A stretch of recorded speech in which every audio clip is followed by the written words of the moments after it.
Great. All right, we are going to dive in to our agenda. Let us know, Eddie, if you lose us at any point. Just wave your hands or something, Thank right? you for accommodating as No, it's okay. We want to interesting. make sure you can participate. Okay, we're going to move on to our board leadership vote. So board policy 1.20.010P provides that the board shall elect one of its members as board chair and one of its members as board vice chair at the first regular meetings in January and July. As it is our process for board members to be considered for a leadership position, board members and members elect must notify the current board manager chair in writing by June 1st if they'd like to declare their intent to run for a board leadership position in July. Vice Chair Hollins declared his interest in the position of board chair. Thank you. And both directors Green and Wong declared their interest in serving as board vice chair. At this point, Director Wong, I see your hand is up, and I will turn the floor over to you. Hey, yeah, thanks for dealing with the issues there. I really apologize. It kind of bums me out. I have to do my first meeting virtually, all the way from Denver. Hi. Yeah, I just want to say that I want to withdraw my candidacy. I originally put in my name back a while ago before I think I heard that Director Green was put in his name as well. And since I heard Director Green had put in his name, I fully support him as vice chair. I think he'd do a great job. Doesn't mean I don't want to eventually someday run for vice chair. I do, but I don't have to do it now. I feel like I have a lot of things. Actually, I prefer not to do it now, rather kind of learn the ropes first and then. But I think I originally put my name in because I was worried there might not, in case that we had no one else. But yeah, I would like to withdraw, and I put my support fully behind Director Green. Thank you. Great. Thanks, Director Wong. And thank you for stepping up in your first year to step into a leadership or express interest in a leadership position. So with that, do I have a motion and a second to adopt Resolution 6730, the election of Director Hollins as board chair? So moved. Second? Director DePass moves and Director Brim Edwards seconds the adoption of Resolution 6730. Is there any board discussion? Ms. Bradshaw, is there any public comment? The board will now vote on Resolution 6730, election of Director Hollins as board chairperson. All in favor, please indicate by saying yes. Yes. Yes. Yes. Yes. All opposed, please indicate by saying no. And are there any abstentions? And Representative McMahon? Yes. I'm sorry, Representative Silverstein. I messed it up the very first time. We don't even know who that person is. Student Representative Silverstein. Thank you. Yes. Resolution 6730 is approved by a vote of 7-0 with Student Representative Silverstein voting yes. Congratulations. Before we move on, would you like to say any words? Incoming Chair Hollins. Sure. I have a speech here. Yay. I'm joking. No, I'm good. I'm good. Thank you, everyone. You are a man of few words. We appreciate that. Do we have a motion and a second to adopt Resolution 6731, election of Director Herman Green as board vice chairperson? So moved. Second? Director Brim Edwards moves and Director DePass seconds the adoption of Resolution 6731. Any board discussion? You went so quickly through that last one. I actually wanted to say something for the first motion. But having served in that role, I know it's there's challenges you're not going to imagine, and know that the rest of us are here to support your leadership and your work. So thank you both for stepping up. Thank you. Ms. Bradshaw, is there any public comment? No. The board will now vote on Resolution 6731, the election of Director Herman Green as board vice chairperson. All in favor, please indicate by saying yes. Yes. Yes. Yes. All opposed, please indicate by saying no. And are there any abstentions? And Student Representative Silverstein? Yes. Resolution 6731 is approved by a vote of 7-0 with Student Representative Silverstein voting yes. Director Green, would you like to say any words before we move on? No, I'm good tonight. I told a few people that I would be short-winded on this evening, and so I'm going to try to stick to that, and I will make up the time in the next meetings. We have reserved your time. Congratulations to incoming Chair Hollins and incoming Vice Chair Green. Our protocols state that the transition to a new board chair will begin at the board meeting following this one, so you have to deal with me for at least a few more minutes. And then we will turn it over to the next meeting, and we all look forward to your leadership. All right, next up we turn to public comment, and so I will review our guidelines for public comment. First, the board thanks you for taking the time to attend the meeting and provide your comments. Your input informs and improves our work, and we look forward to hearing your thoughts and reflections. The board office may follow up on any board-related issues raised during public testimony. We do request that complaints about individual employees be directed to the superintendent's office as a personnel matter. And if you have any additional materials or items you'd like to provide to the board or superintendent, we ask that you email them to publiccomment@pps.net. Public comment, all one word, at pps.net. When you begin your comments, please clearly state your name and spell your last name, and you'll have 3 minutes to speak, and then there will be a sound after the 3 minutes, at which point we would appreciate it if you could conclude your comments. Ms. Bradshaw, I think we have a few people signed up for public comment. Yes. Have Jorge Sanchez Bautista.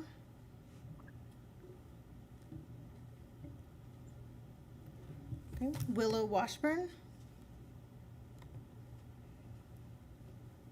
Come on down. Willa?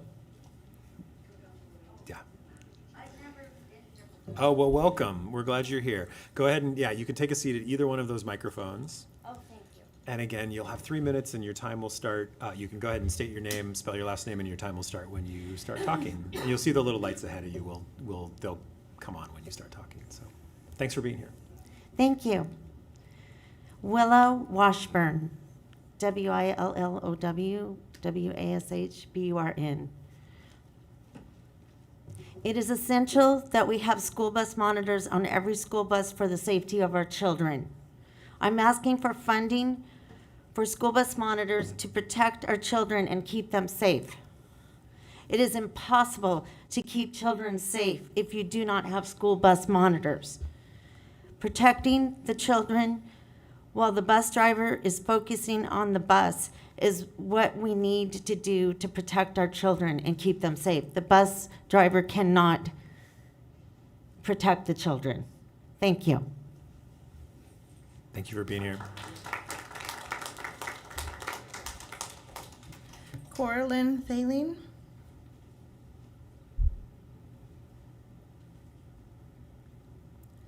Elizabeth Nelson.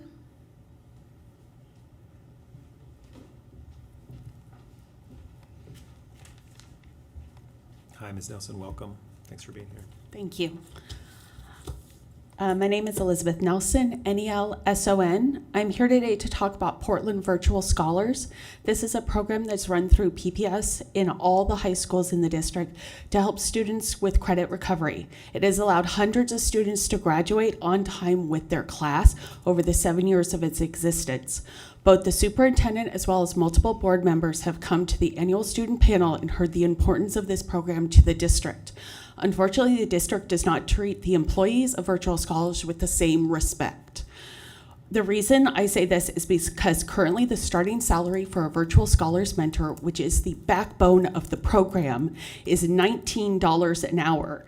At this rate, a mentor has to run a high school classroom with 25 students for 3 periods every day of the school year on their own. These are mentors are alone and in charge of all classroom management and other classroom-related issues that come up during the period and the rest of the school day. Because of this low pay and workload, over the last 2 years, Virtual Scholars has lost half of its mentor staff every year. As one of the mentors said last year when quitting their job, despite calling it the best job they had ever had in their entire life, that if I stay here, I will end up sleeping in a cardboard box by the end of the school year. Despite my 10 years of service with the district, I have finally had enough as well, because on top of the pay, was at the top of the pay scale, making $22 an hour, and at the same time, the job I just started yesterday, I will be making $22 an hour for the state, and I'm at the bottom of the pay scale. I think the final straw for me was during contract negotiations with PFSP. The PPS negotiator said, we don't want to pay our employees poverty wages, but did not follow up with any real or substantial changes like offering a fair living wage. In fact, they offered the opposite and offered only a 2% raise for employees. You are losing some of your best, brightest, and most dedicated workers simply because they cannot take the low wages that you keep giving us. Every year during classified connections, we hear how important we are for the success of students, and yet every year you stop only at words and do not show us, because we still have poverty wages, poor working conditions, and unsafe working environments. If you really want to have the best outcome for students, you need to invest in the people who work directly with them. The best symbol of this is this. This is what you give for employees who have worked 10 years. A lanyard that falls apart after a month of use, instead of the pins you used to give us and celebrate us. But you don't seem to care because all we hear is words. Thank you. Thank you. Malik Elker.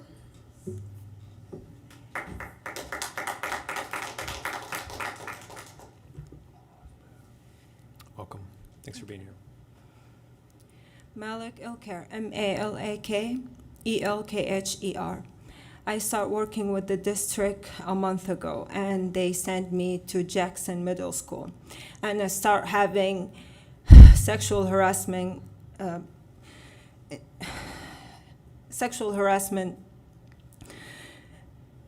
Okay, and the person who did this to me, I asked my supervisor to talk to him, and he didn't do anything. I emailed the HR, and they didn't do anything. So I called Adam, and Adam sent Anthony to me. And Anthony, the first thing he did to me, he looked me from head to toes multiple times, and he told me like what to do in this situation. And I told him, this guy, he kept asking me to go out with him, and they said no. He's a pushy guy. He kept asking me to go out with him, and I said no, and he kept asking me, so what should I do now? He's like, no, you keep saying no. But this guy, Anthony, he's teaching me what to say. I told him, I said no. No, he told me, you gotta say no. And I told him that I said no. So Anthony, he didn't really he's not gonna help me. I told him, can you please move me to a different school, because I think you're not gonna help me here. So he said, I'm not gonna send you to a different school because you didn't do anything wrong. He said, give me some time and I'll talk to you soon. And the next day, I talked to Roshani from HR. I'm having anxiety and I can't talk anymore. And today I came here to quit. Here's my card, my keys. And they sent me to a different school, and I'm having problem in another school, and they didn't do anything. HR not helping, supervisor not helping, manager is not helping. I'm here just to work, to make money. I'm not here to do anything else. I'm here to make money, and they're making that so fucking hard for me. I'm shaking right now. Thank you so much. Thank you for this experience.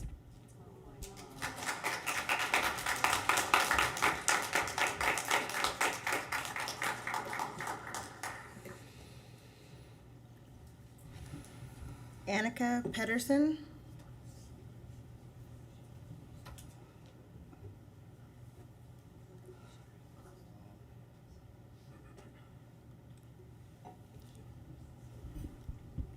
That's everybody signed up. That's everybody, Kara? Yeah. Okay. Thanks, Kara.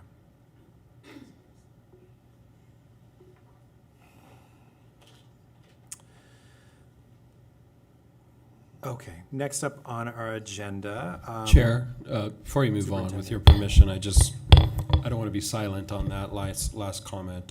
It is challenging to hear. I just want to make sure I'm absolutely clear, and I know that you would agree with me, that we're vehemently opposed to sexual harassment in our workplace and in our schools. We absolutely don't tolerate retaliation for making a complaint of sexual harassment either. We have board policy on workplace harassment, an administrative directive to our supervisors and our administrators. We keep records of every Title IX sexual harassment complaint, and we take immediate steps to support any individual who makes a complaint. If any of our employees have concerns about sexual harassment, and this is for our audience or anybody listening, I want to make sure they understand that there's multiple paths to reporting and escalating these concerns at PPS. These include their supervisor, supervisor, union representatives, Title IX office, and human resources. We have a long-standing working relationship with SEIU on sexual harassment complaints made by and made against their members, and we will continue to engage with them on the issues that are raised tonight. Thank you. I got a question. I'd just like to have a follow-up after the meeting on the situation. That's possible. Thank you. And I don't want it to seem as though, and I don't plan to talk, but I don't want it to seem as though as a district that we're trying to defend her reality. This is her experience. This is what happened. She just started.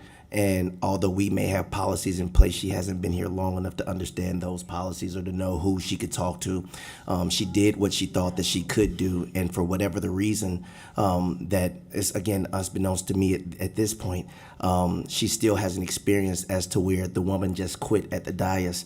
And to me, I don't see why we're still here talking. Somebody should be out there talking with this young lady because we just lost a person of color. I don't.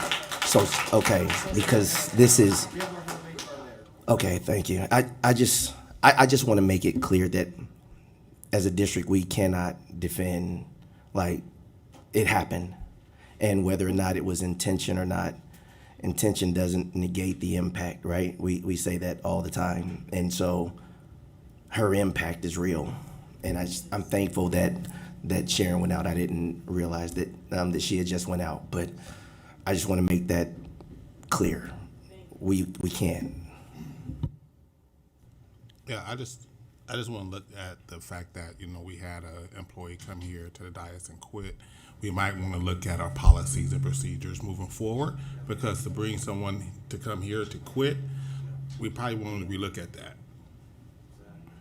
Well, I also in our last board meeting, we talked about accountability, and I appreciate what you said, that we do have the policies in place, but we have, if there's accountability issue, we need to hold people up the chain accountable for their behavior, so. Okay,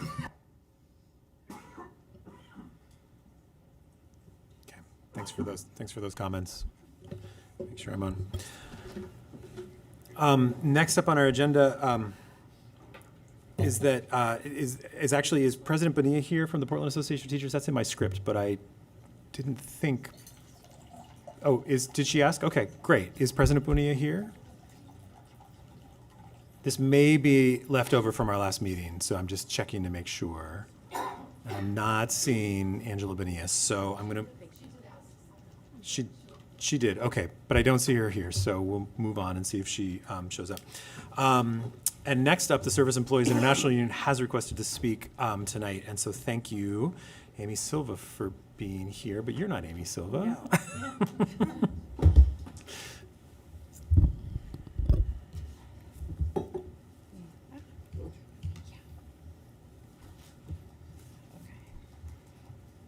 Thank you for being here. Yeah, thank Welcome. you. Hi, my name is Veronica Green, Green, and I'm wrong way.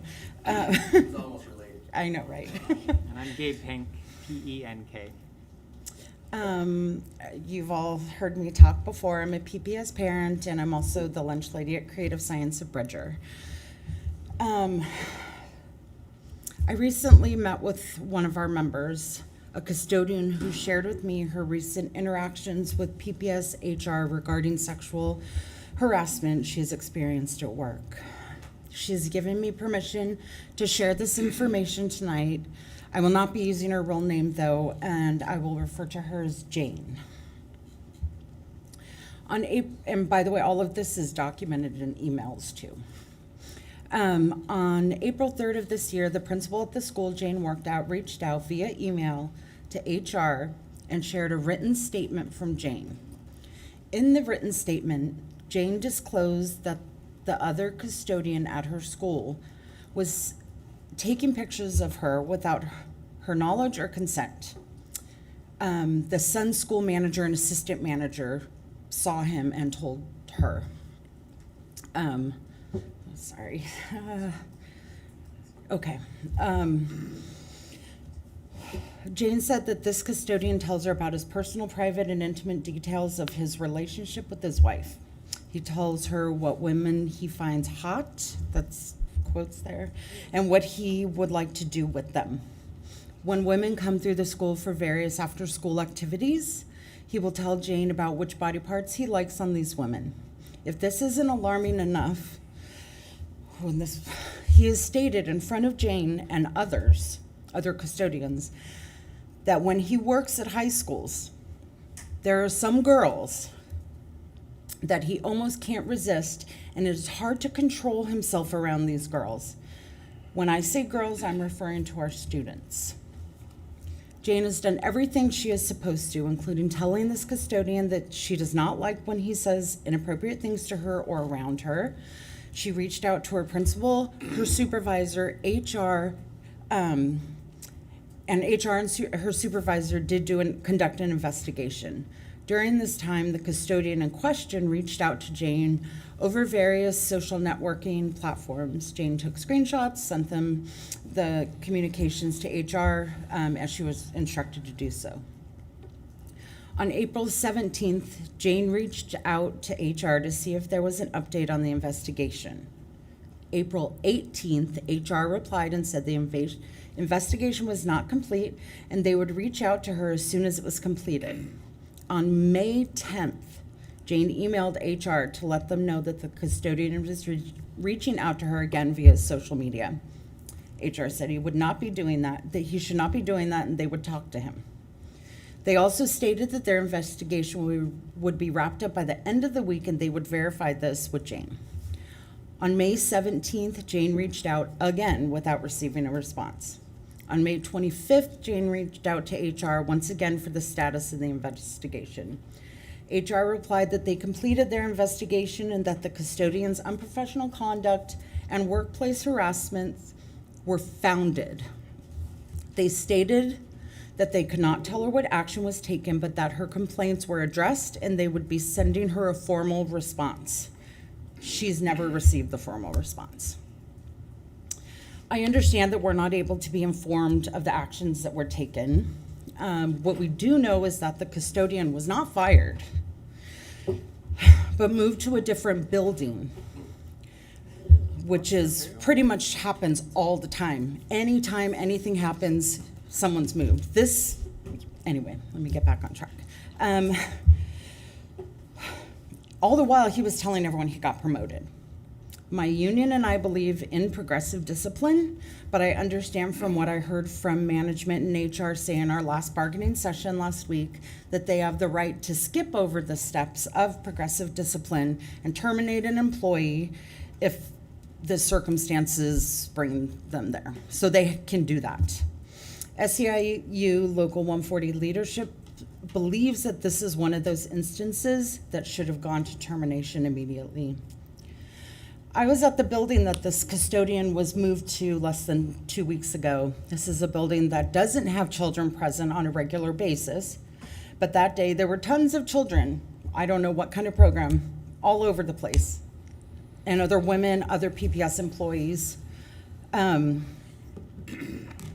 could fall prey to this man who was also investigated at his last job for sexual harassment.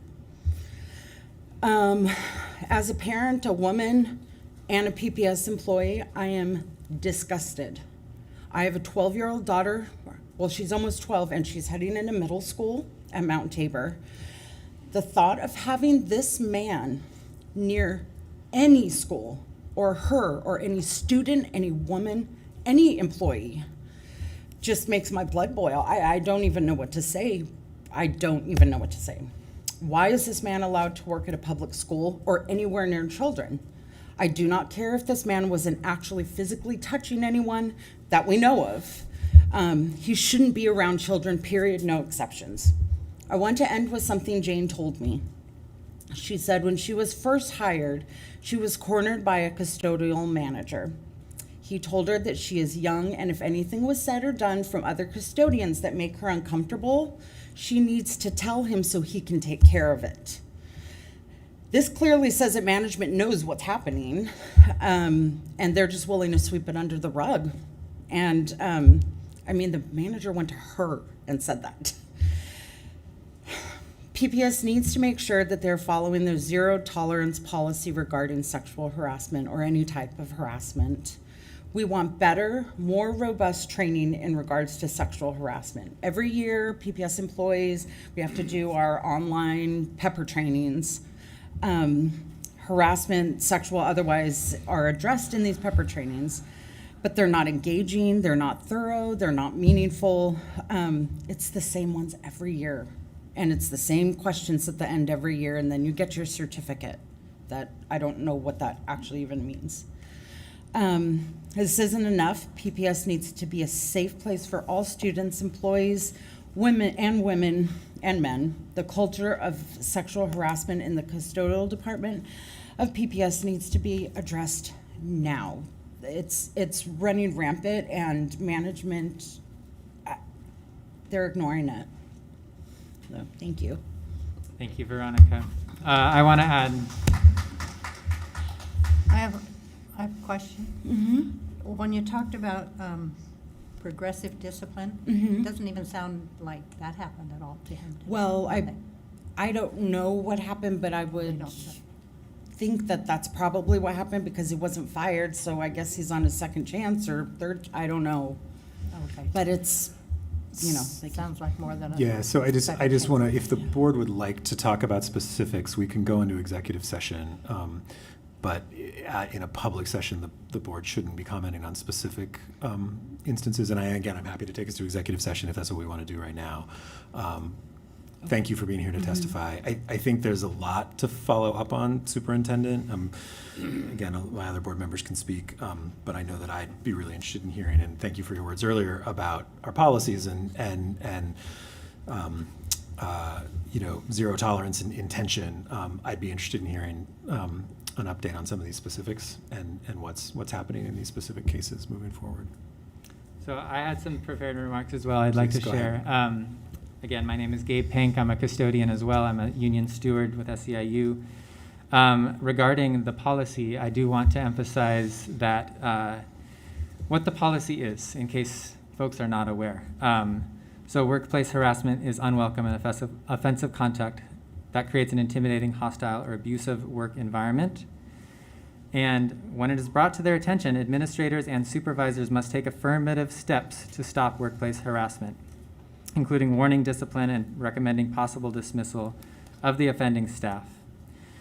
And we have not seen this response. Unfortunately, we just shared two very powerful statements, but these are just two of many.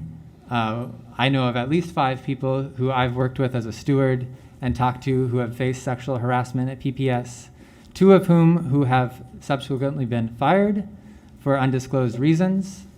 They had made complaints to HR. So I want to be very clear, as you are aware, that HR and management is aware of what's going on and nothing is happening. And that is why we have to come here today to bring this to you, unfortunately. It shouldn't have to be this way. But that is why we are here, and that is why brave employees like Malik, who endured way more than she ever should have had to just have a job to provide for herself and her child, and were forced to quit.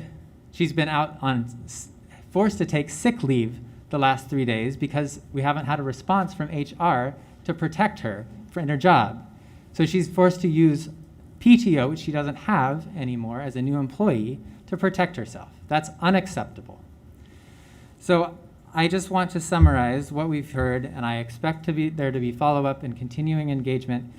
We sent an email to the board, which unfortunately, I don't know why it didn't make it to you all. We sent an email on last Monday. Just got an email response today from the board manager saying somehow that didn't make it to you. So that's unfortunate. I hope that you receive it soon.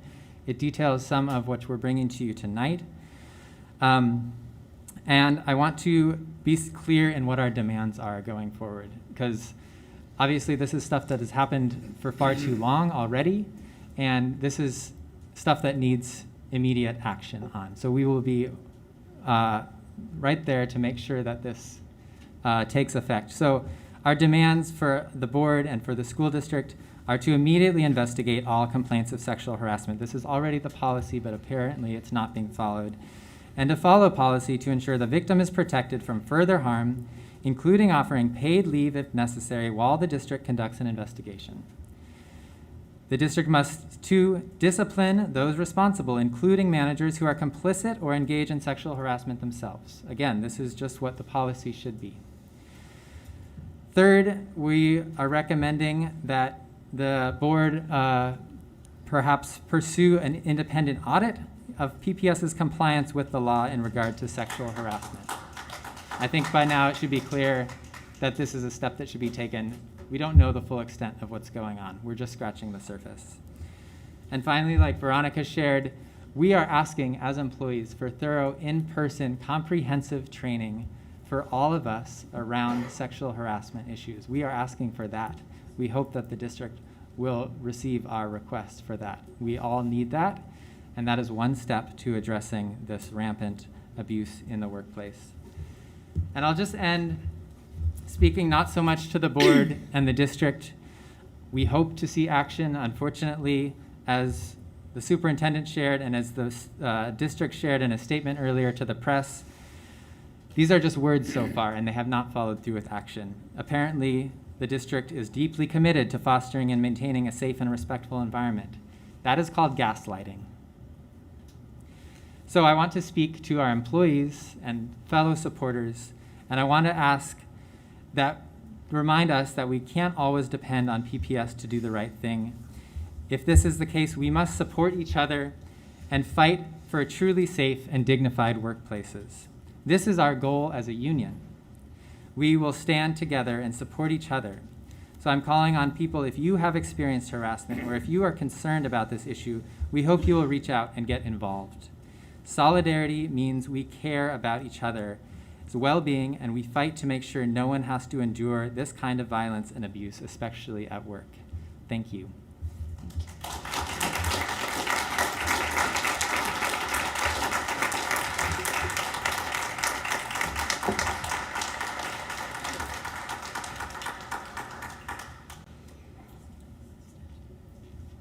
Thank you. Thank you for being here tonight. And I just want to say thank you for having the courage to come out and to say something. It's never easy to stand up and say something out loud, especially like this. And this is the type of thing that people use silence. Silence becomes the power, where if you don't say anything about it, then it actually gets more power. And they make it seem like you should be afraid to talk about it. Nobody is going to believe you. Nobody is going to care. And that's just not true.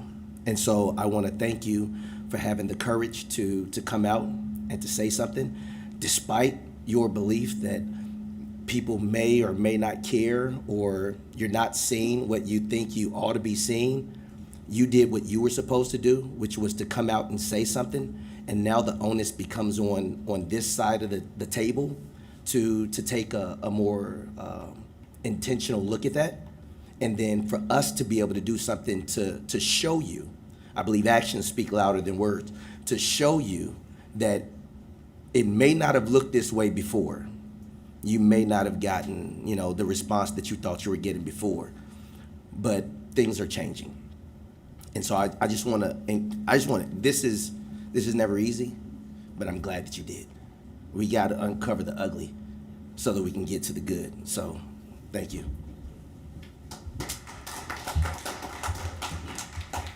Thank you, Director Green, or Vice Chair Green, for that comment. I just want to make sure it's noted that this administration takes this very seriously.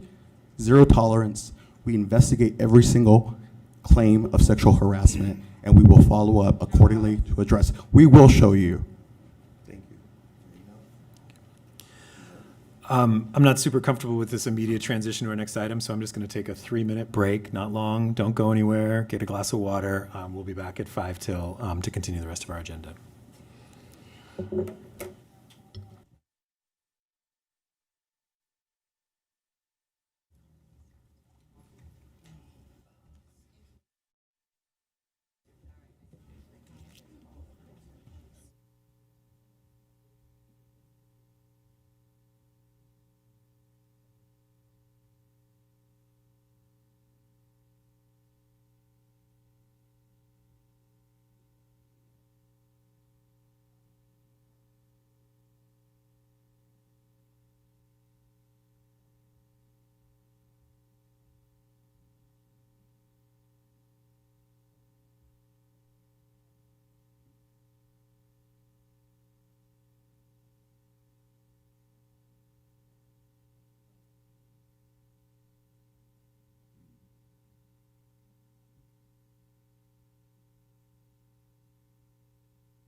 We'll note that it's not as established in precedent. Okay, let's go ahead and bring it back together.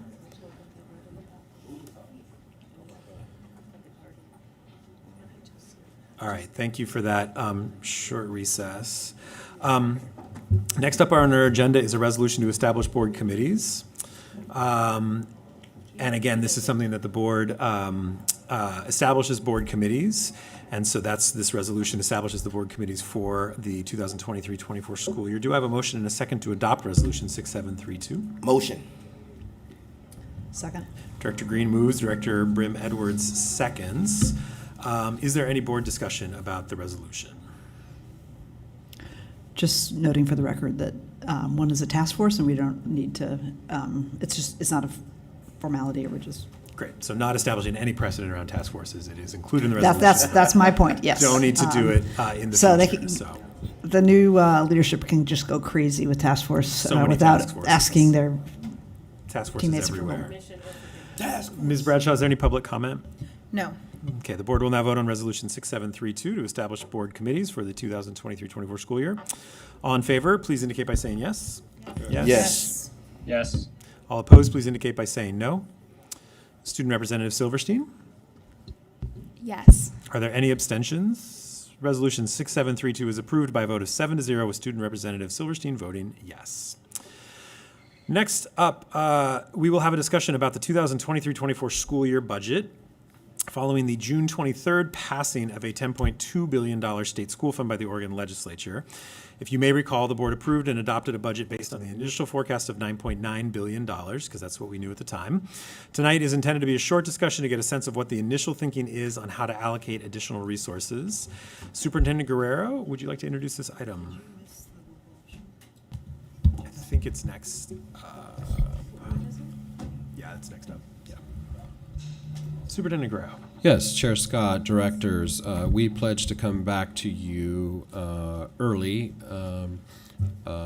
regarding news that it appears, though hasn't been officially signed by our governor, that there would be new monies coming to public ed K-12.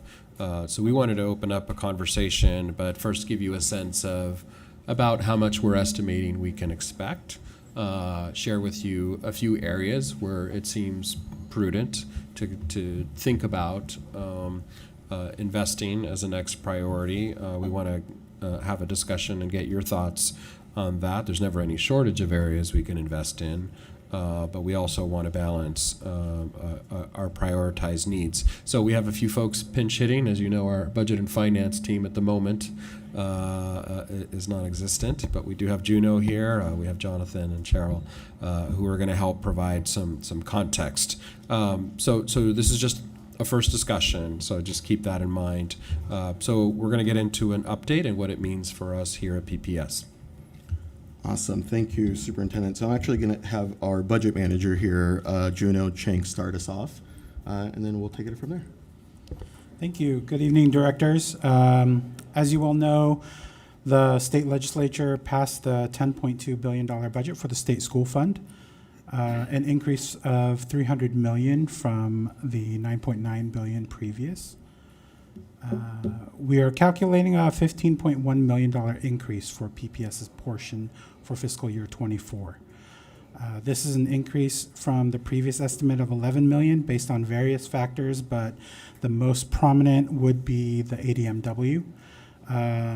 The latest statewide ADMW from the Oregon Department of Education shows a decrease from 676,919 to 672,145. Excuse me. Can you explain what ADMW is? So Yes, people that's can the understand? average daily membership, and the ADMW is the weighted version of that. So that's, can we just say students for shorthand? I know it's more complicated than that, but just for the layperson, Yes. those are sort of a rough estimate of the students in the state. Okay, thank you. Yes, absolutely. And so there is a decrease of 4,774 students, or ADMW.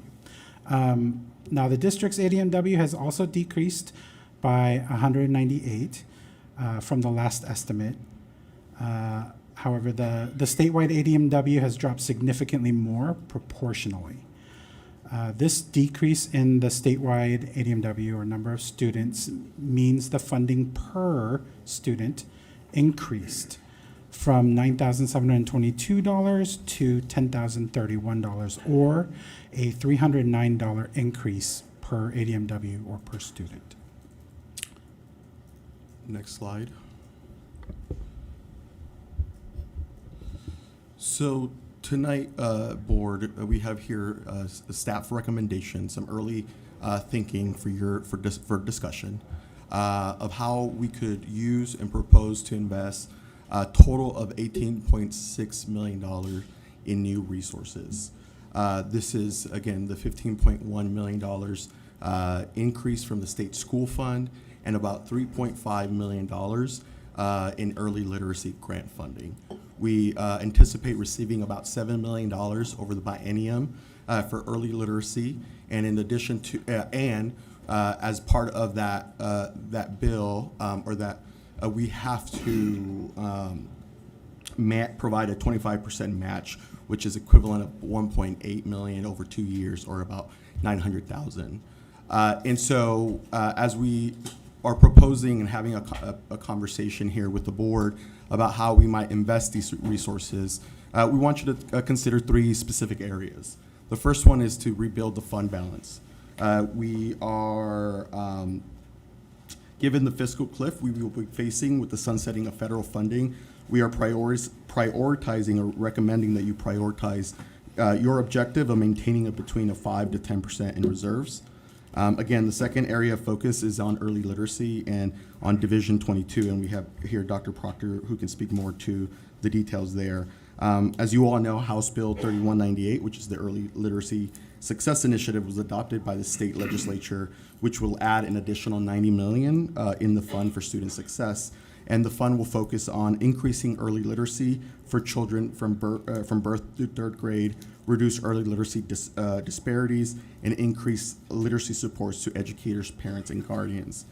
Although district allocations have not been formally been awarded yet, PPS, again, is anticipating receiving about $7 million in additional revenue over this 2 biennium. Additionally, we are recommending $1.25 million to bolster our ability to meet the PE requirements outlined in Division 22. Finally, the staff recommends focus on PPS employee wages. As you all know, PPS is actively bargaining with 3 labor groups: PAT, PFSP, SEIU, and soon DCU. And so staff is proposing using up to $5.2 million in new dollars to potentially support salary and wage increases with a focus on our lowest wage workers. And of course, if we want to discuss this one further, we can do that in bargaining executive session. Chief Garcia, our slide, I think that we got, or that's in board book, and maybe I didn't hit reset, has $10.5 million in that early literacy and Division 22 support, and this has 5.65. So is this? This is an accurate one. There was an update sent to you late this afternoon. Great. And the explanation is that the original slide had $7 million in 1 year, but it should have been split over 2 years over the biennium. Thank you. So the 5.65 is the right number. And that was my question too. When we added everything up, it does equal 22.1 million. But the details, okay. Well, there's a new slide somewhere. Yes. Okay, thank you. All right, and so next slide. So we recognize this is an ever-changing landscape. As the superintendent mentioned, the governor has yet to sign many of these bills into law, so the final numbers are still pending. So for example, we also expect to see an uptick from the student investment account, but we don't have any of those numbers yet to be able to have a conversation with you.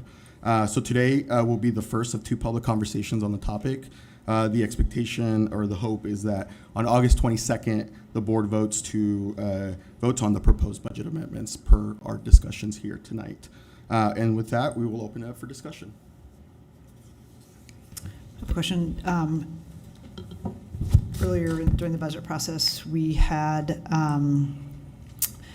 a series of recommendations from the Community Budget Review Committee.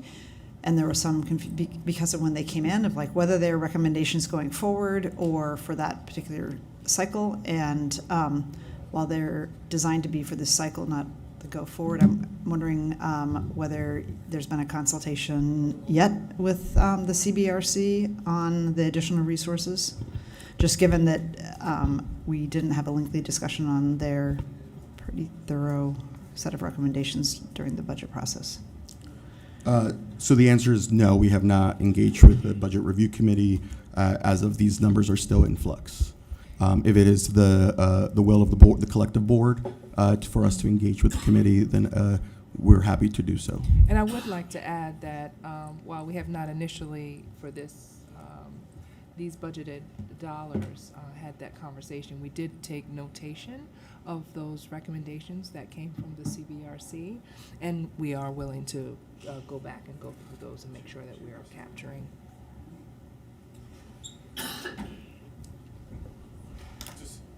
I just wanted to add that I've had email conversation with Mr. Kirshner, the chair of the CBRC, and he did confirm that those recommendations were intended to be folded in next cycle. So I did want to share that.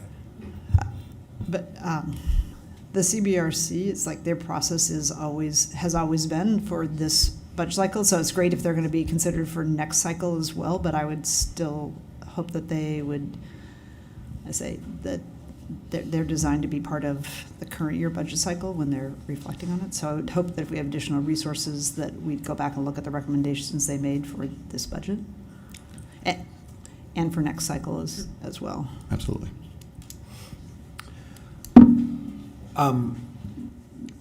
Sort of it's not a well-formulated question, but on the fund balance, recommending at least 6.4 million, which is a little less than 1%, and I see the table here, which is helpful. And again, so and actually, I do want to make sure that I'm reading the table. Those numbers are inclusive. So when we say adding 6.4 million, that gets us to a fund balance of $49.4 million. So again, we're currently 6.4 below that, and it gets us up to 8.5. This is the part that's not well formulated. We had some conversations during this budget cycle around fund balance, and I will just say it's very hard for me to vote for a fund balance that's at that very base minimum, the 5%. But in the end, given our resource situation, I was comfortable voting for that.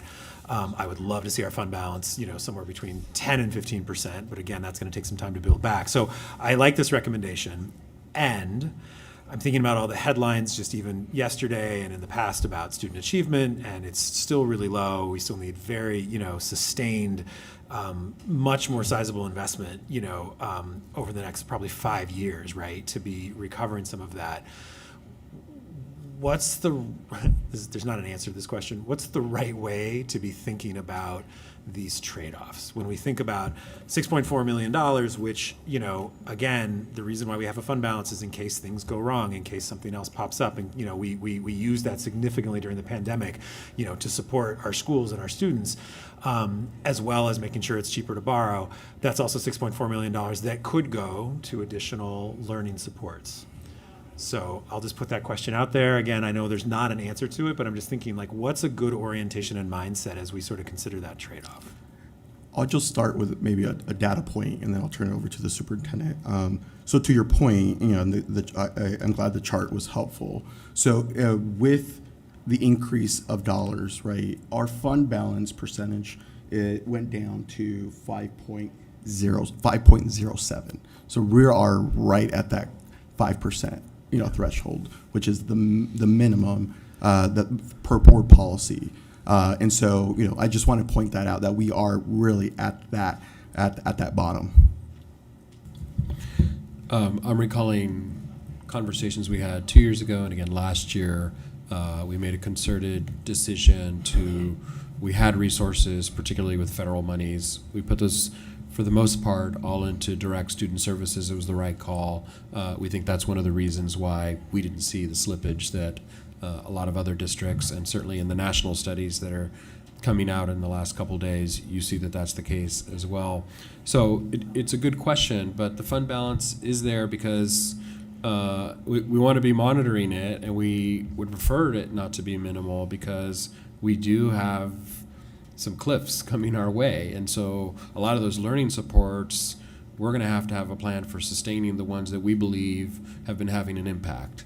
So we're anticipating, having to look at our data this coming fall and really prioritizing which one of those made a difference for the kids, we're most concerned about. So, that's the tension. Should we save a little more, or should we spend it to give our kids who are furthest behind a continued opportunity to be closer to grade level? Of course, we have lots of other efforts and an array of supports and strategies in place right now that are attempting to do that. The second category aims to do some of that by leveraging a smaller percentage of matching funds. We can participate in this non-competitive grant program to pay attention to making sure kids are reading at grade level in the earliest grades and really target our underserved students. And then the reason we have the third bucket here is because I've heard this board talk about our shared interest in making sure we're an employer of choice, that our talented educators and support staff, that they're also experiencing competitive wages. So each area is an important one. We'll certainly take another look at the CBRC's recommendations. Staff, in some cases, we'll certainly consider those. In some cases, to be honest, maybe we had a different point of view, or maybe we agree on the area of need, and maybe we need to do a little. Again, this is a first cursory thinking here. What are some other tactics that we can employ to get at that area of need? So I could go down a long wish list of what that could look like. Do we improve caseloads for our school psychologists? Do we create a couple floaters in our SPED department when caseloads or IEP meetings start to become overdue, so we have some relief there? I mean, there's no shortage of ways that we could, a little here, a little there, a little there. All of it will help to create some level of relief, and more importantly, keep us on track with our obligations, certainly with the federal IDEA, or even what we've suggested here with Division 22. We have a corrective action plan for PE minutes. We know that there's the legislature has sort of eased up the middle school requirement, but we've made a commitment to making sure all of our students, as part of their daily experience, have access to physical education. This would help accelerate making sure more kids sooner meet those requirements that we're obligated to meet. So, we're trying to be pragmatic here. We're kind of just testing the temperature to see what the board's thinking is. But I think you're recognizing, there's not a right answer. Each of these could serve a good purpose. And I'll go to my colleagues in a second. It's a little bit of a technical budget question, but I assume we would keep that when we say in our reserves, it would not be we would not put it in unappropriated fund balance, meaning that it would be available during the year if we needed to, right? There's a couple different ways we could treat that funds technically. Correct. We would treat it as contingency, which would allow the board a little bit of flexibility if in case of emergency. Correct. Great. Thank you. We could come back after the first quarter, once we see our data, and decide we're going to set aside a little bit until we see where the need is, and then have some strategies to implement there. Great. Thank you. Okay. Open it up to the board conversation. I have- Director Sullivan. Yes, so on the fund balance, you've got two choices there, right? So if you chose the 75%, you move the rest somewhere else, correct? Okay. Correct, yeah. So if we were to select the so we're recommending on the estimate here as 6.4. Okay. And so at minimum, and so if the board decides to go higher, we would have to identify another, we would have to, this is a math problem that we're trying to address the $18.6 million. Yes, and so if we decided to go with the 6.4, we could move the difference between 6.4 and 5.5 over to one of the other areas, right? Usually 5.5. The recommendation is the 6.4, and the other option is higher than the 6.4. So kind of, yes, what you're saying, but in the opposite way. We would have to deduct from one of the other areas if we decided to go higher. Oh, you'd have to, okay. The total pie is 18.6, so you Okay. can decide to divide it, split it, however you like. Okay. You could say you want to set aside 2% in the fund balance. It just means we would draw down the available resources in the other categories. Okay. Thank you. So a couple questions, and then some just things that I'm thinking about in terms of the resources. On the summer school funding this year, and I'll have the same question for the $8 million that went to grants as all the schools as part of some of the equalization. But for summer school, was that COVID dollars, or are those actually general fund dollars? Those were ESSER dollars. Those were ESSER dollars. So we potentially could have a hole next year. We will have a hole because Okay. we were burning our federal relief monies. As you know, the legislature did not act on supporting summer school this summer, so we're using our federal monies. So we've got a. So we won't have any We'll have a resources. potential hole there. And then the monies that were, the $8 million that was spread across the schools for discretionary grants to equalize in some ways the private fundraising that happens, that was one-time money as well? Yes. And Right. So again, if you recall, there's a few new things, new strategies we wanted to prototype, and if we see that that tactic for our schools paid dividends or had an impact, then we're going to want to figure out at what level could we sustain a continued fund like that, a school improvement grant fund, as well as summer school or anything else. And so this is why having a little bit of a fund balance gives us some flexibility to consider those options moving forward. I had a question So about the evaluation of that 1.25 the 100 to 125, if that's being evaluated, will that be evaluated? You were talking about whether that makes an impact or not. So each school building that gets the funding, and what will we be evaluated on? That's a great question. I think we have to go back and look at, and I know we've provided this information to the board around what those funds were spent on. In many cases, those funds were not spent on classroom-based positions, but for example, there are several schools that wanted to make whole their front office support and to support multilingual families and students, right? And so how do you evaluate the impact of that when that might not have a direct impact on academics? And so it's a question we'll have to examine very carefully and look at, and in the places where they did offer some more classroom-based support, to see what those outcomes are and will look like. But it wouldn't be. I guess I was wondering about the criteria. So because each building is so unique and has unique needs, it would be hard to standardize the criteria across every building. But at some point, could we coalesce around the strategies that worked and did show results? Sure, and that would be work that my team would do in conjunction with Dr. Franco's team because schools were asked to make sure that their investment was aligned with their school improvement plan. And that cycle of continuous improvement is how they're looking at whether that investment paid off or not, or had a return that would be acceptable or not, and not necessarily, you're correct to say that it wouldn't be appropriate for me and my team to blanketly evaluate those resource allocations in a universal one-size-fits-all format. It is a great question. It's a good question to look at from an academic standpoint if it was a tutor. But maybe it was a non-academic investment, or to the example Dr. Adams gave, maybe the survey results from our families in the spring report a greater sense of belonging because now there was someone in the front office who spoke their native language. So, we'll have to look at it, slice and dice it a few different ways. And then it's also a combination of other strategies in place in our schools as well. We also have our learning acceleration specialists and other strategies that we're employing as well.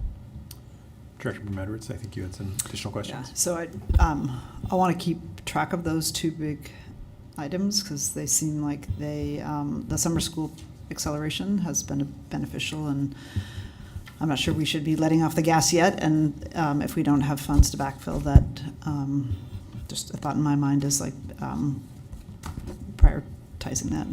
I'm glad you pointed that out, Director Edwards, because even though the legislature didn't act on summer school program funds, we are expecting at least a little bit of an uptick in SIA monies. So maybe that might be an opportunity to continue to target students who really need that extended fifth quarter next summer. Great. And I guess I would just point out about the foundation, the funds that rounded out or balanced out for schools that don't have private fundraising. I will say this budget process, we heard less from schools that those schools that didn't have the capacity to raise money, and yet also, even though they had students who had been historically underserved, they still didn't get title money or something else. They're kind of in that middle that I think schools had some flexibility, which allowed them to, just like schools that get privately raised funds, can focus on things that are important to their school communities, whether it's the front office or other places. So I'm going to be interested in that. And again, that may be a next budget cycle, but if we're talking about what we're going to be missing next year. And I have just like 3 or 4 smaller items that I guess I want to just put into play and sort of the mix, get staff's reaction to. 2 years ago, the board created the Equitable Field Trips and Travel Fund, and it was funded this year's budget at $300,000. Which is less than the first year, which is 500. So I potentially interested in a larger increment. And the other thing is that the funds just went to high schools. But we know that when we're approving school trips for middle school students to go for several weeks overseas, that there's a big gap at the middle school level. And I know part of middle school redesign, there's looking at how can we provide more equitable experiences or other experiences for our students in middle grades. So I'm interested in if that can be expanded to include some middle school experiences. And again, I don't think that's a big, but most of these things aren't big budget numbers. The other thing is I'm interested in, and Superintendent, we talked about this earlier, some sort of enrollment planning because we've, as other districts have, also lost students. What can we do to be really intentional about reaching out to students if our capture rate's gone down, or what are we doing to actively bring back public school students, which again, I don't think it is a huge budget number, but may take some resources. And I'm just going to channel Bryony, the school psychologist, so I'd be interested from staff's perspective about whether we have really the right coverage we need. I know last time it was just as a matter of resources, so what we think about that. And again, I don't need an answer now, but just I want to put some things out there. And I say the CBRC, and I need to go back through them about ones, but I just think out of respect for the work they did that I'd want to relook at it with if we had additional resources. So. Absolutely. I appreciate those 3 areas. I was thinking of Bryony and thinking about and spoke with Chief Buno about, a couple school psych floaters. And we are prototyping some school marketing that we can sort of fill in the board with more to make sure we're attracting enrollment and supporting some of our schools as well. So and if you already are thinking ahead on the middle school redesign and capstone. Those funds really helped out all of our high schools with making experiences possible. But again, SIA hopefully will be another opportunity to take that concept to the middle grades as well. Thank you. Additional board comments, questions? I'm sorry, I'm off the tab here, but I'm happy to see that we're looking at wages, because I think everybody's struggling with staffing, and so I'm happy to see that a portion of that 18 million is focusing on the district's lowest wage workers, which we know that cost of living in Portland is very high, housing, so. Thank you. Director Hollins? Yeah, I just had a question around the Oregon Department of Ed grant. Is that 3.5 that's available, is that the max, or is that just what we're estimating on using?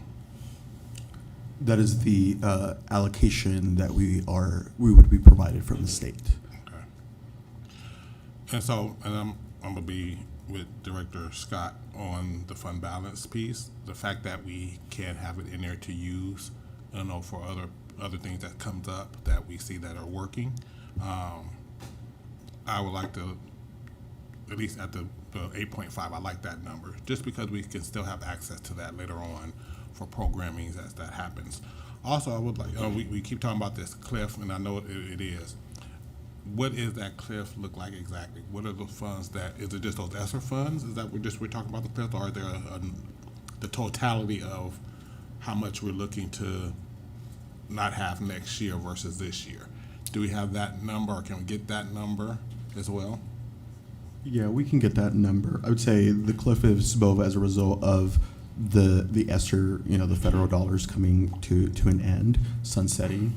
And I would say then the increase, the differences between the cost of doing business versus the revenue we receive is continuing to be unbalanced. And so I think that's kind of creating the second part of that cliff. So it's both and. Yeah. Okay. Thank you. Any additional?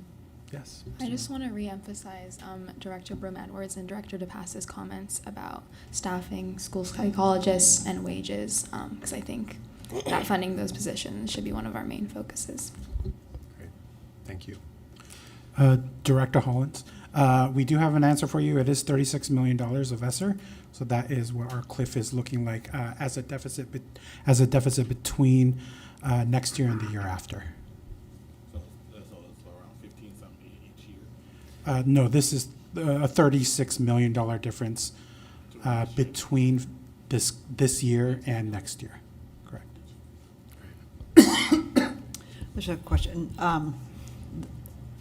It'll come back around to the topic. But our open positions at the beginning of the year, so I assume most of the positions in last year's budget get budgeted for a full year, or do you do we estimate we're going to have a Q2 hire or Q1, or are they mostly like a full year? So for budgeting purposes, we do count the FTE or the employees for the full fiscal year. For the full year. And then this is a question maybe just for the future, unless Chief Reese knows right offhand, like how many open positions we have. I'm curious about, I know last year we had a significant underspend some point in time just because of when people got hired in the year. And I'm thinking about those one-time funds being added to our fund balance or reserves. Just, I'm curious what that. You're talking about augmenting our fund balance with salary savings during. Yeah, and I'm not talking in replacement. I'm curious also about that as a potential filler of the reserve. I can share with you the number of school-based vacancies for next year. As of yesterday, there are 221 positions. So that's not FTE, that's positions. Great. Thank you. Oh, great. Director Wong. Hey, yeah. Sorry, I've been watching virtual live streams of it, like board meetings for like over a year, and keep forgetting that I can talk. Yeah. It looks the same on this end to me. Yeah, I really like majority of what I see here. I think that makes a lot of sense. I do want to reiterate what a few of you have already said before, that it would be nice to follow up with the CBRC and hear what they have to say as well. It would just be good to, in case there's any holes that we missed or whatnot. And also, would that be something that we could see before? I mean, I assume we would see that before the next meeting, and it depends. I'm just curious about, I guess not really sort of a question, but what kind of, do we have a plan in place can we have a plan in place to reach out to them and have them review and be able to see that review? Yeah, so tomorrow morning, first thing, I will be convening our budget team to review and work on a plan to get in front of the CBRC. All right, thank you. And then the last comment is that I also think that school psychologists and stuff is huge, because I mean they play a huge role, and they cover they just mean a lot to a lot of students, and I think they're kind of a effective multiplier in my mind. But yeah, thank you. Great. It would also just really quickly, never mind. I need to formulate my question before I ask. Thank you. Great, and I would just remind the board, we can also submit written questions into staff, and they would become part of the Q&A for the next conversation. Any final comments from the board? I'll end this. And I'm not sure if any media is reporting on this or not. This feels like good news because we're adding some money to some much needed programs, but I don't want anyone to forget the larger context. The state budget was $10.2 billion. That is a cut from current service levels. So again, we had to pass an even more reduced budget. So this feels like a win, but it's just good to keep it in context that it's not. And the reason why it's not is because our governor and our legislature did not prioritize public education as part of this year's budget process. Full stop.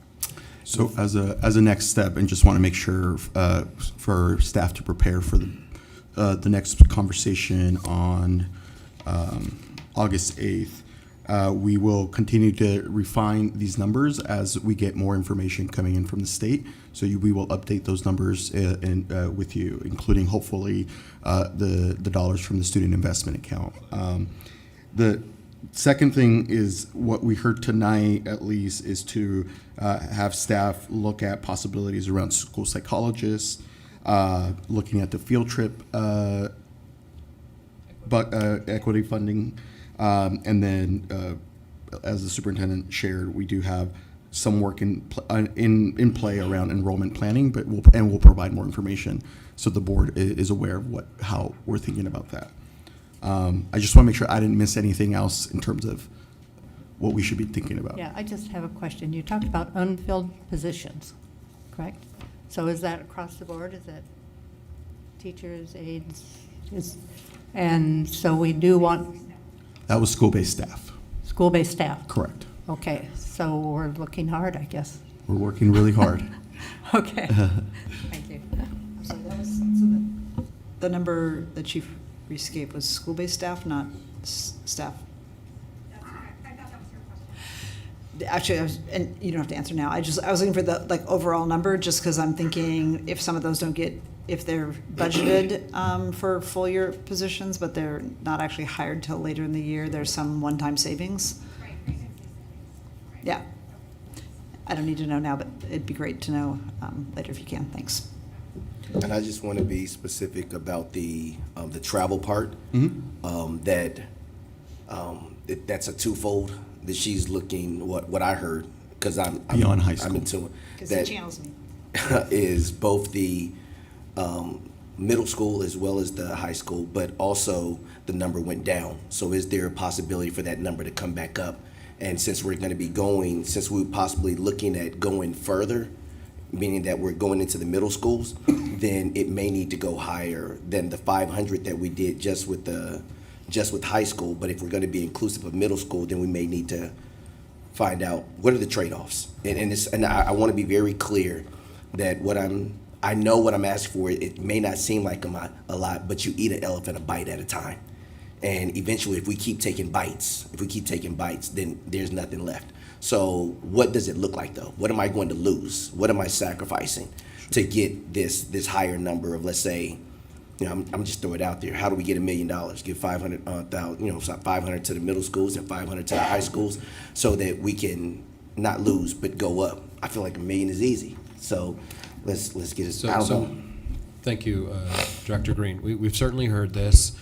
I don't think we even utilized the full amount last year. We're going to put Assistant Sue Calvert and a whole team around this. We know our high schools, we're able to really have a lot of experiences. So, we'll have to sort of pencil it out to see how much it will take to make sure our middle schools, can incorporate some funding for capstone and field trips as well.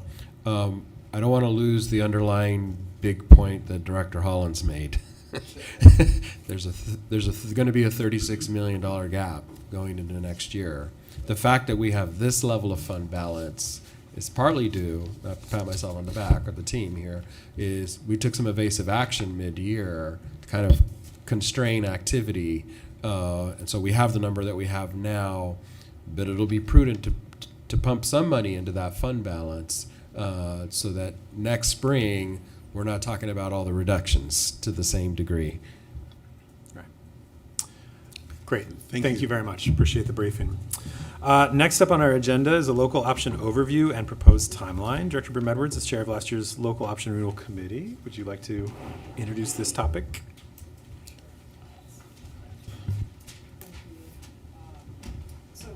Oops, thank you.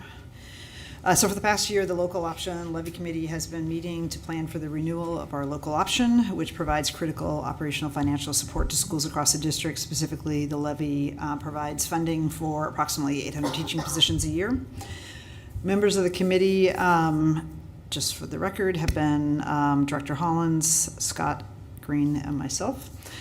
The committee considers, I'm just going to provide an overview of what we the high level what we discussed and the recommendation that is coming to the board.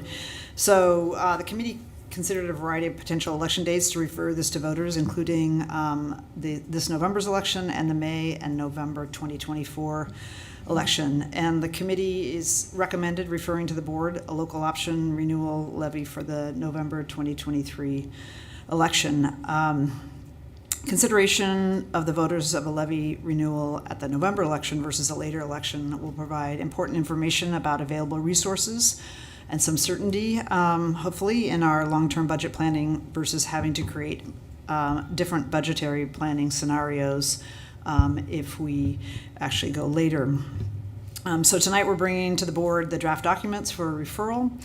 In the board materials of the draft resolution, we would consider at the next board meeting, that we would consider and vote on at the next board meeting. Also included in the board materials are the ballot caption, question, summary, and explanatory statement. And all these are documents which are part of the referral of the measure to the voters. The local option committee also considered whether it should be a renewal or proposed increase, and we'd had some conversations as a full board about that. And we also had multiple discussions about what the funds would be used for. The committee is recommending that we ask the voters to approve a 5-year local option renewal levy. That will be a continuation of the $1.99 per $1,000 of assessed value. This means the tax rate remains the same and the rate would not increase. The levy revenue would be used for teaching positions, classroom, and other school supports. They'll also, as we have in past local option levies, had a community budget review committee that will provide independent oversight so the funds are spent as voters intended, and the CBRC will publish an annual report. In addition, the referral would specify that no levy funds will be spent on administration and that performance auditing of school district programs also will be done. In order to place the levy on the November ballot, the board needs to file a notice of election no later than Friday, August 18th, with the deadline of actually filing, so we could actually file it on September 7th.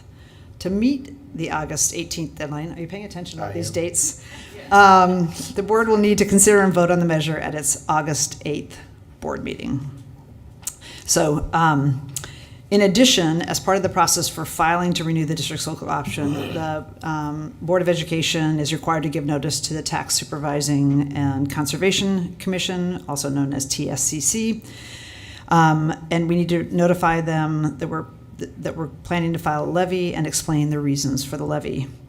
The TSCC is a legislative created advisory body that oversees budgets, taxes, debt, and management practices of the Montgomery County taxing districts. The notice to TSCC must be given 30 days prior to the filing date for the election, so no later than July 19th, 2023. After receiving the notice, the TSCC will notice and conduct a public hearing to discuss the proposed levy and will accept public comment at that meeting. So the purpose of tonight's agenda is to share the draft language with the board and broader community prior to our planned consideration and vote on the local option renewal levy. And that's going to happen at the August 8th board meeting. And the second purpose of this agenda item is to share the potential referral with the full board and community prior to our notice and holding of the meeting about the levy with the Tax Supervising and Conservation Commission. The language in the resolution and other materials has been updated from previous levies and is not significantly different from previous local option levy referrals that have been referred to voters in the past and been overwhelmingly approved.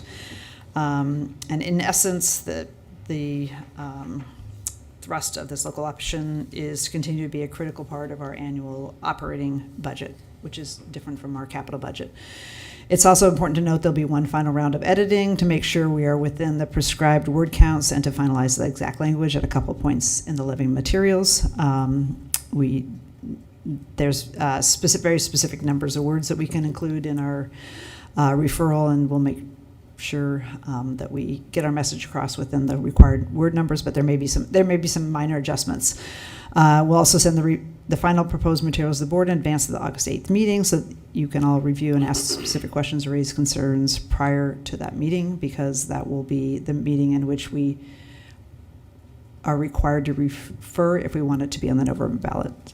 So with that, I would just say that's the background and the recommendation from the committee, and it's setting us up for a vote at the August 8th meeting, which will be our one and only chance if we're going to refer before the August 18th deadline, and in order to meet the November election, which is the recommendation. Thank you. Great. Thank you. I have just a quick question for you, Director Brum-Edwards, and that's about board expectations around helping to pass the levy. I don't know if you have any words to share about that. So certainly the board has an important role to play in the referral, but once it's referred, the board has a very important role to play because staff, at a certain point, the staff can provide factual information about the referral, but board members and other community leaders are the ones that are going to need to lead the campaign, raise the funds, and actively advocate for it, which is this different role. Again, staff can provide factual information but not advocate for it. So the board will have a very important role to play, and I've always played in all the renewals. Like I say, I think we're well positioned heading into this. Our community understands how important the teaching positions and the other positions that this funds, and the role that the local option plays in the ballot. Great, thank you. So to summarize, we are planning to refer this levy to the ballot in November at the current existing rates, to fund 800 teachers, which are essential to the Portland Public School System. Correct. Great. Any questions for Director Brum-Edwards? Okay. Next up, and I think our final item for tonight, we will vote on the consent agenda. Board members, if there are any items you'd like to pull for discussion, we will set those aside for the next time we meet. But first, Ms. Bradshaw, are there any changes to the consent agenda? No. And board members, are there any items you would like to pull from the consent agenda? Director Wong. And we will have time to discuss as well, but Director Wong, go ahead. Actually, yeah, I was actually want to discuss. I actually have decided not to move to pull anything, but let me know if it's a good time to discuss. Great. If you're not going to pull, let me get the motion on the table, and then we'll open it up for board discussion. I'll come right back to you. So, did you want to pull anything, Director Hollins? I want to pull the PAE Consulting Corp contract.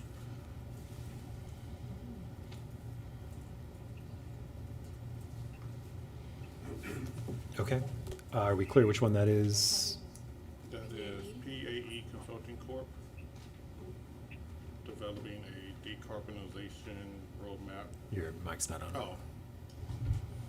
Developing a decarbonization roadmap to help district prioritize emission reduction measures needed to reach 2030. I don't see a number. 2040 and 2050 goals. I'm just not seeing it in our list. That's why I just want to make sure we're clear with staff. Do you know which one we're talking about? Great. Okay, so we will pull that, and it will come back on the August 8th meeting. Okay, do I have a motion and a second to adopt the consent agenda? Motion. Second. Director Green moves, Director Hollins seconds the adoption of the consent agenda, and now we'll turn to board discussion. Director Wong. Yeah, I guess I decided not to move to pull. The one I'm talking about is the Smucker's Food Service one, and part of the reason I decided not to pull is because I didn't want to pull the rug under people and cause trouble. But I do have a big ask. One of this, in case you're not familiar, is the one that is to provide district. It says right here, the brief, the USDA commodity processed peanuts into ready-to-serve products. I guess one of the issues I have with this one is a safety issue. I personally have seen, both in my time working in and also out of school, having seen students have to go to the emergency room because of peanut exposure. And if you're not familiar, there's food allergies is a growing problem. It's sadly growing, and especially peanut allergy, and all of them come with different risks. But especially peanut, there's some that are way more than others, and peanuts come with a risk of anaphylactic shock.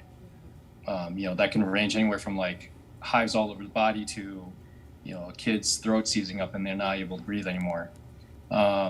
So I asked some questions with some people in the district, with our director of nutritional services, and just get some information. I kind of want to share some ideas, and also kind of an ask. I guess my big issue is that, I'm not in any desire to want to regulate or put in policies like regulate what parents send their kids to school with. But I do think that as a district, we can work to make it safer for a lot of our kids, especially the ones that typically feel excluded because of food allergies. Just even if it's just a little thing, a little bit safer is a win, I think.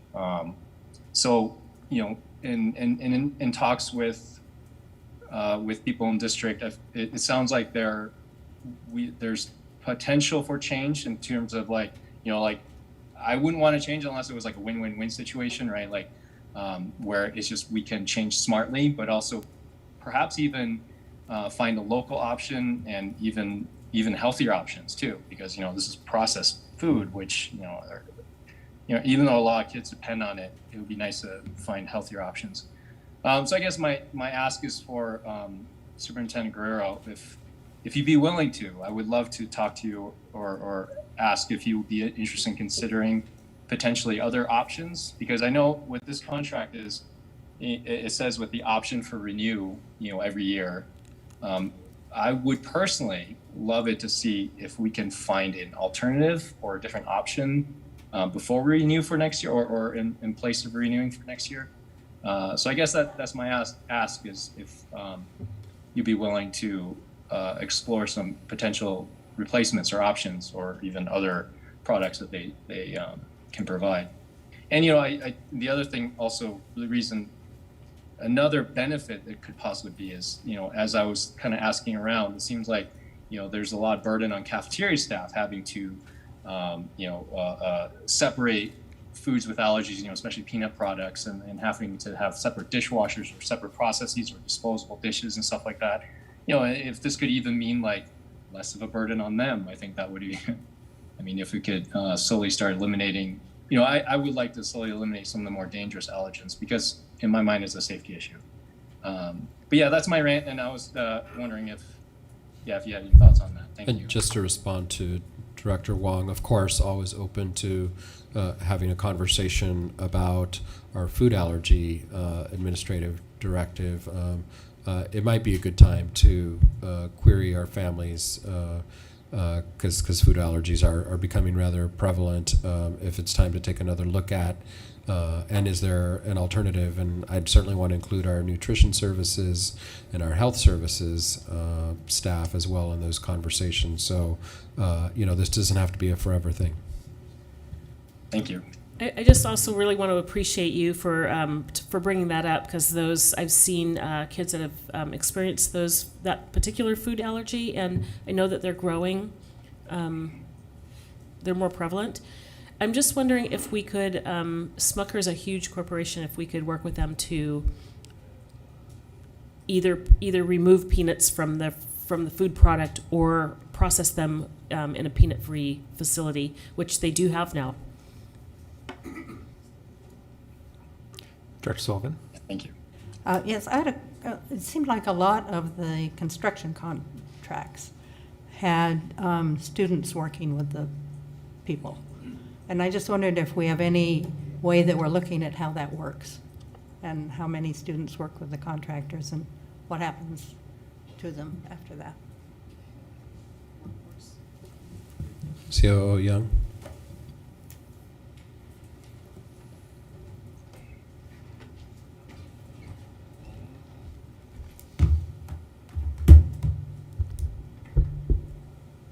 Good evening. Yeah, it's a good question. And so in our contracts, all of our construction contracts over a certain dollar threshold, we have incentives in there for them to work with students.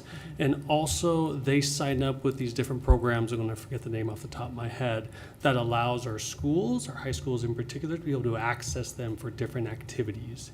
And we do track those as we go through the course of the project. So our construction contracts, also often it is our design teams, our architects and engineers that engage with the students as well. Great.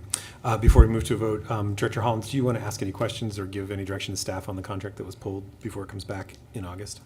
No, I'll send my questions in. You'll send your questions in? Yes. Okay, great. And we put this on the table, right? We did a motion in a second. Great. So the board will now vote on resolutions. Wait, I have a question. Oh, I'm sorry. Yes. Just about like the Smucker's contract, like for alternatives, isn't like Smucker's like always the Uncrustables? So like, do they have alternatives that don't have peanut butter? Because I thought it was the peanut butter and jelly sandwiches. It may.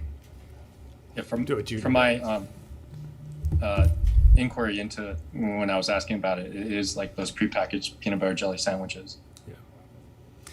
That is correct. So this contract is for their prepackaged peanut butter and jelly sandwiches. So they're made off-site. They come in their own individual packages. And that is the only peanut butter option that is on the menu. We're currently providing them for summer programs. We also provide them during the school year as well. Great. Thank you. All right, so the board will now vote on resolution 6733 through 6738, minus the contract that was pulled.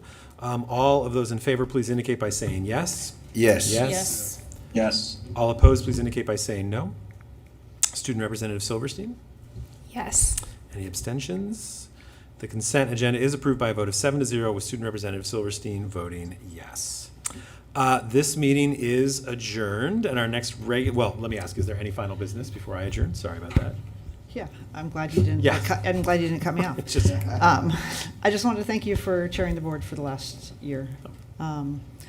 I know it's a huge responsibility. It takes a lot of time, and the beneficiaries are always the rest of the board. So thank you for your service as chair, and thank you for not gaveling me down before I had a chance to say that.